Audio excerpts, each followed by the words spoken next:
бисмилля деп сондай мамықтай жұмсақ, биік болып көтерілетін тәтті тоқаштар жасаймыз. Барлық құпиясымен бөлісемін. Ең алдымен жылы сүтімізге, міндетті түрде жылы болу керек, ашытқы қосамыз.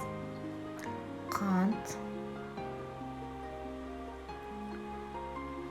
және жұмыртқаның ағын қосамыз. Сарсын бетіне жаққан қалып қойыңыздар. Одан кейін ұнымызды аздап қоса бастаймыз. Мен 1 стақан қостым.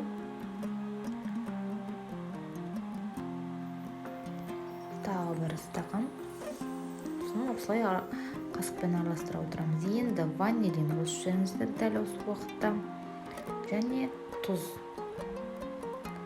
Ол жақсылап араластырып алып, енді ұнымыздың қалған бөлігін саламыз. Мен көрсетілген, яғни төменде көрсетем, қанша керек сонша ғана салыңыздар, одан артық керек жоқ. Ал енді осылай бірінші қолмен, қасықпен араластырамыз. Одан кейін, міне, қолға жабысады. Ұн салмай қойыңыздар, алту онша көтерілмей қалады. Болды, кішкене 10-15 минутқа столда қалдырамыз осылай.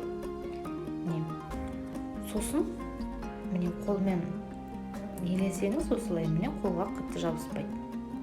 Тағы да бір 5 минутта қолмен жақсылап билеп жіберсеңіз, жақсы көтеріледі.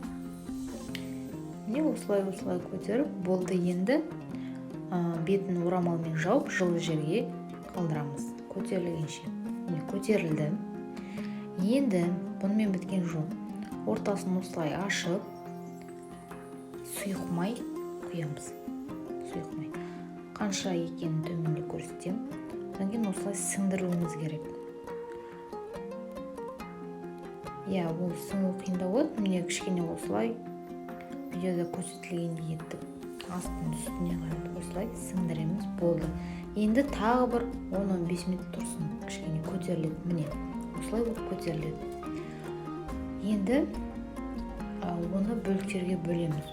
Дәл осы менде 20 тоқаш шықты. Соны мен бірінші 2-ге бөлдім. Одан кейін әр бөлігін 10-ға бөлдім. Барлығын бірдей бөліктерге бөліп алған соң, әрбір бөлігімізді домалақ формаға келтіреміз.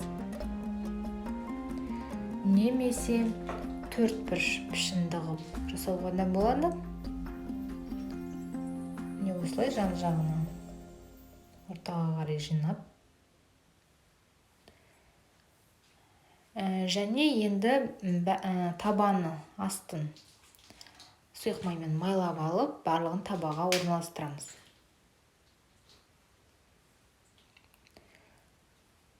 Он минутқа қалдырамыз, бетін жауып. Сонда осындай болып тағы көтеріледі, бір-біріне жақындап. Бетіне жұмыртқамыздың сарысын жағып, 180 градуста 20 минуттай пісіріп аламыз. Бетіне қарап қойыңыздар, күйіп кетпесін қатты. Болды. Каналыма жазылуды ұмытпаңыздар. Ас болсын.